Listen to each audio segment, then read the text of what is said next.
Hello, today I shall endeavor to answer how was China able to centralize its power again, and how did they become an industrial and agricultural leader?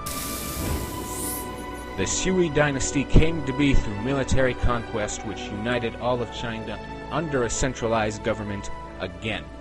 This is very similar to the Qing dynasty many centuries ago. They shared similarities in their policies for the public and created large public works projects like the Grand Canal, which were all created using forced labor. The Grand Canal, although good for the country in the future, was not good for the Sui Empire at the time, because it caused the public to revolt, as you might see when you're forced to do labor, and eventually, in this empire's short 30-year term, the empire fell when a disgruntled minister killed the emperor, and that was the end of the Sui. The Tang dynasty began as a rebellion in which the rebels seized Chang, the capital of China at the time. The rebel leader proclaimed himself emperor and created the Tang dynasty. Several years later, Tang Taizong is considered the leader of the Tang dynasty during its golden age. However, he did not get there easily. He killed both of his two brothers and forced his father to evict. Now, the Tang dynasty created several social policies for its own good being, and so the populace wouldn't murder the leaders. One of these was the equal field system, in which all the field land was owned by the government. It was issued to the populace based on how large the family was. To figure out how much to give the family, they looked at more than how large the family was. They looked at the members of the family, which included slaves, and decided how much land that person could work. Accumulated, that's how much land a family got. Now, if the owner of that land, or the government, decided to give it something else, that family could keep some part of that land after it was given away. However, the equal field system, although it worked well, was eventually destroyed by corruption. The bureaucracy of Mirt was the way in which the government was run. The ministers and people in the government could all attain government if they were well educated in the Confucius school system, even the common people.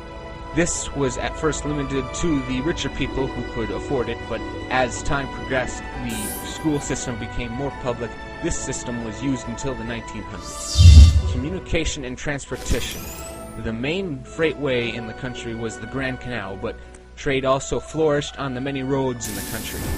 They had a postal system on these roads, and the government also had ways to collect information on these roads. To an entirely different subject, the government used a foreign relations system similar to the Han Dynasty, and they eventually captured Manchuria, which is highlighted right now, and in this war they forced Korea to recognize China as their overlord.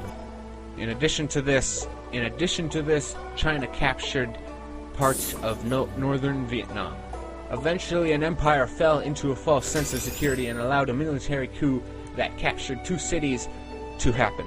Although this coup failed, it required the dynasty to call in a foreign military or mercenary force which turned on the dynasty and then toppled the dynasty, ending the Tang dynasty. Unlike dynasties before them, the Song dynasty did not have as strong a military presence, which was unusual. However, because of the Tang dynasty's exploit in Vietnam, they had access to fast-growing rice, which allowed 2 harvests per year.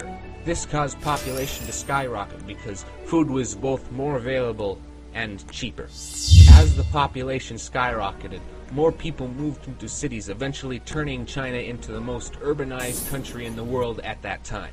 Foot binding was a byproduct of this urbanization.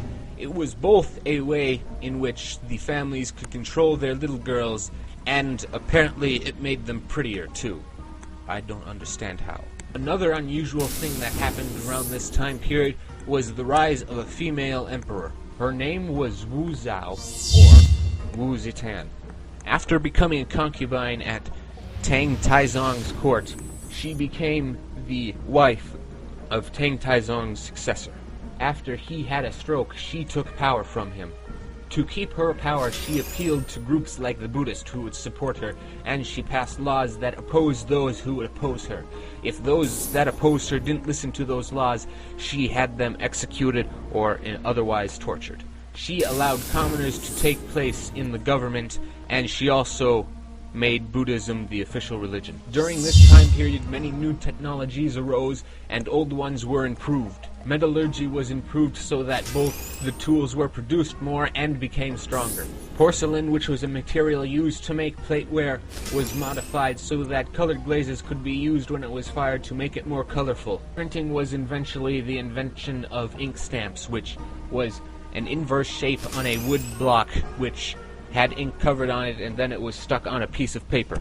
Alchemists looking for the elixir of life accidentally invented gunpowder.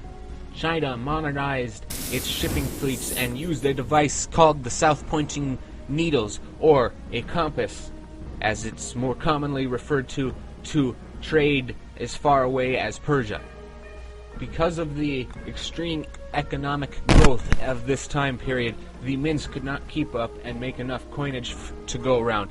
Thus, the banks and the government started to create paper banknotes, or currency, which was as good as real money, but was only supposed to last until they could get enough coins. However, because this paper money became so ingrained into the society, it was determined that removing the paper money would be more detrimental than helpful to the economy. China owes much of its economic growth due to the fact that it became a trading hub during this time period. Because of that, it was visited by many different cultures and peoples, and thus became a cosmopolitan area. Explain how China was able to centralize its power once again, and what steps did they take to become an industrial and agricultural leader. Like the first time China was united, one state conquered all the empires and united China through a very strict rule that lasted only a short time. However, rather than the succeeding dynasties focusing on military strength and an aristocratic-led bureaucracy, they worked to include the common people in most things, like government and land ownership. The dynasties provided them a way to increase their wealth. Most importantly, they stimulated trade by providing items only available in China and providing merchants the technologies to do so.